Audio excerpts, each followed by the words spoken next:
we are driving today, going to meet a friend. Her name is Jelena, and we're going to tell her story today. So Rhonda and I have had this dream individually, because we're both in our own way storytellers, and we met a long time ago, and somehow that dream became a shared dream, and that is to tell people stories. So we look at Maverick as a way of doing that. So what we're doing today is the first in a series of what we're calling MaverickRx Rising. And we're going to turn the camera onto some folks that have interesting stories that we think would be our stories that need to be told. So today we're talking with a woman who is a breast cancer survivor, and we're going to listen to her story and learn a little bit more about her and her path. All right, guys, here we are at Jelena's house. We're going to come on in. Hi, how are you? Good, how are you? I'm good. Sorry for the Hi. little No, I love them. Hi, Miss Rhonda. All right, so guys, I'm here in Jelena's home. This is Jelena. Hi. Jelena and Rhonda met 20-some years ago. Yeah, 1998. 98. So 20 years. 20 years. 20 years ago, on the nose. And how did you guys meet? Rhonda used to live right next door to me. Hmm. So we were both young and had lots of things in common. You were younger. Younger. Mm-hmm. Yeah. Yeah. Yeah. I was 20. Rhonda was 21, maybe? And what were you doing then when you moved in here? Smoking a lot of cigarettes in the garage. Not too much because we were poor. Oh. We were trying to afford houses and cars, and We spent a lot of time in the garage. yeah. So hung out at home. Smoking your basic cigarettes? Yeah. Yeah. No. GPCs. Yeah. Right. So we came to talk to you today because you have survived breast cancer. Yes. When you learned that you were facing this, what were you doing? Oh, life was awesome. I was a practice manager for a cosmetic surgeon in Downers Grove. We just relocated the office to Oak Brook, a great location. I was making really good money. My husband worked. My kids were great. How old were the kids? At the time, they were 13 and 15. So Christmas passed. We're Orthodox, so our Christmas is January 7th. And I was supposed to go in somewhere around mid-December for my mammogram that was scheduled 2 years prior. Mm-hmm. And they called to confirm. And I'm like, no, we're in the middle of an office move. Can we make it after the first of the year? So I went in, had my mammogram, and they did a diagnostic mammogram because breast cancer ran in my family as well. My mom's mom passed away. So how old 89. were you at that time? In 89, I was 13 when my grandma passed away. In 1989, they don't know why, of what type of breast cancer. Right. None of that. Yeah. So she did traditional medicine, and it just eventually she died of the side effects of the medicines. Mm-hmm. So it was, I think, the day after Orthodox Christmas, so January 7th, 2017. I got a phone call, and they said, you have triple negative breast cancer. Okay. I remember I cried a lot, mm-hmm. and I was at work, and my boss said, "Where's Nick, my husband?" And I said, "Well, he's coming here because we have a funeral to go to. Mm-hmm. So he's going to meet me here, and we're going to leave from here." And he goes, "I'm going to wait for him to come. But call him and tell him I need him to bring a tool. I need something fixed." So my husband got there, didn't think anything a big deal since the doctor was still there, and he sat us down and told my husband the news, and we were actually going to a funeral of a woman who died of cancer. My husband's like, we don't have to go. I'm like, no, we're going. Life still goes on. And I just remember I wanted to get it over with. All right, let's go. Mm-hmm. Let's go. and everything happened so quickly. My first chemo was February 9th. Oh, wow. So explain a little bit more about what triple negative means. So the types of breast cancer, there's different types of hormonal breast cancers, and then there's triple negative breast cancer. So you can be HER2 positive or negative. You can be ER, estrogen positive or negative. You can be PR, positive or negative progesterone.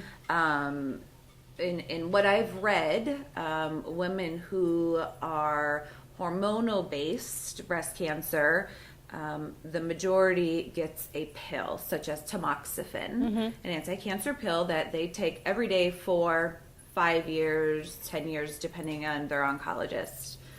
Triple negative, unfortunately, there is no pill that we take every day. We do traditional chemotherapy and or radiation, mastectomies, all that kind of stuff. The 3-year mark, and we're like 50% good if we make it to 3 years. By 5 years, we're good, and it isn't coming back.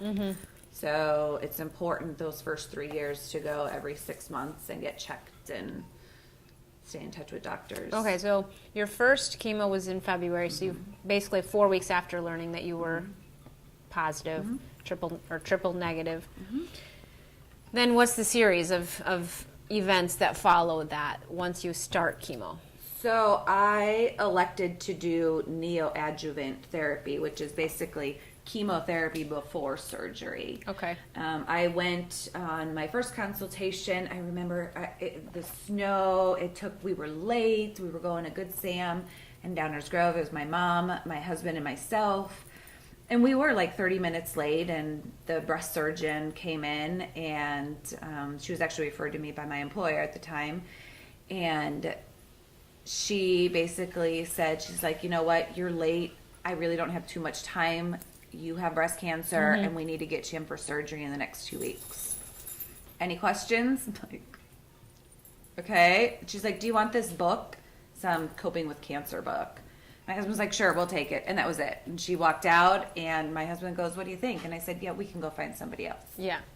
So he started research, and we ended up going to Cancer Treatment Centers of America in Zion. I hated it there. I hated every time I went there because everybody there has cancer. Every single person has some type of cancer. Unlike going to Edwards and Naperville, to their cancer center, you're walking amongst visitors and, patients there just for radiology or whatever it may be. Right. So February 9th, I started chemo before surgery, and every 2 weeks for 8 weeks. So 16 weeks total. I had 8 treatments. So you drove to Zion for all of those? My husband went with me every single time. No questions asked from his employer. And it was an all-day event. So we would have to get there early, 8 o'clock in the morning. First, they draw your blood. Then you meet with the doctors, look at all your blood counts, make sure you're healthy to get chemo, schedule you for chemo. And chemo was always anywhere from 3 to 6 hours. I was sitting in the chair. First couple times were okay. They found out I have restless leg syndrome. Oh. So the first 2 medications they give you via, I had a port. So there's a little scar on my neck, and or on my chest. And I think I got a little nick somewhere in here.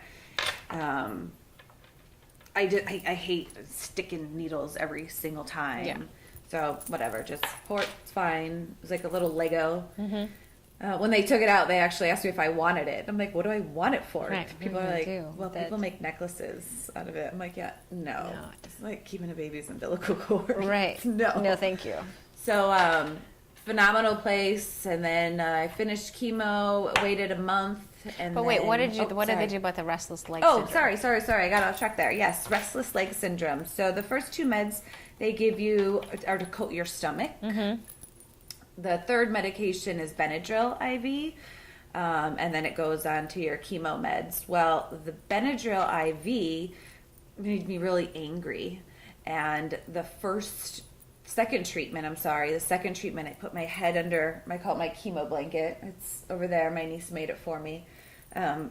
Would curl up under it, and I was just all clenched and tense. And the nurse came in. She's like, "Honey, are you okay?" And like, I feel like I'm gonna beat somebody up. Well, that's a side effect to IV Benadryl. So, which is called restless leg syndrome. So then they gave me Ativan to counter effect those side effects. Well, Ativan put me to sleep.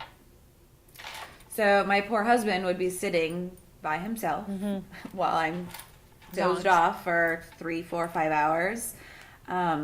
However, his uncle, who had just recently passed away, his uncle from Kenosha, it's like 20 minutes away, he would come and sit with him often, yeah.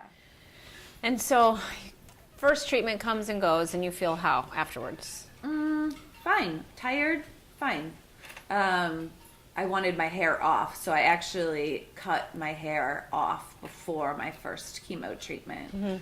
And then when it started eventually patching out, I went to the local barber here and Shaved fixed it. Yep, I wanted it gone. But yeah, I felt fine after the first one. My husband had me on a regimen of 23 vitamins every day. On my team in Zion, I had a holistic doctor, a naturopathic. You have a whole team that works with you. That's awesome. So per their recommendations, he had me taking 12 turkey tail mushroom pills a day, which is 1 gram a day. Of what? They're called turkey tail mushrooms. And it's a pill form. And What was they're it doing big. for you? It is an immune support pill. In Asia, when you are diagnosed with any type of cancer, not only do you do chemo and or radiation, you take this pill, 1 gram. It's part of their treatment. Interesting. My white blood cells, people who receive chemo, their white blood cells drop. So we're prone to getting sick. Mine were over normal every single time. So, And you think it's the mushroom? oh, for sure. Yeah. Mushrooms, my diet, yeah.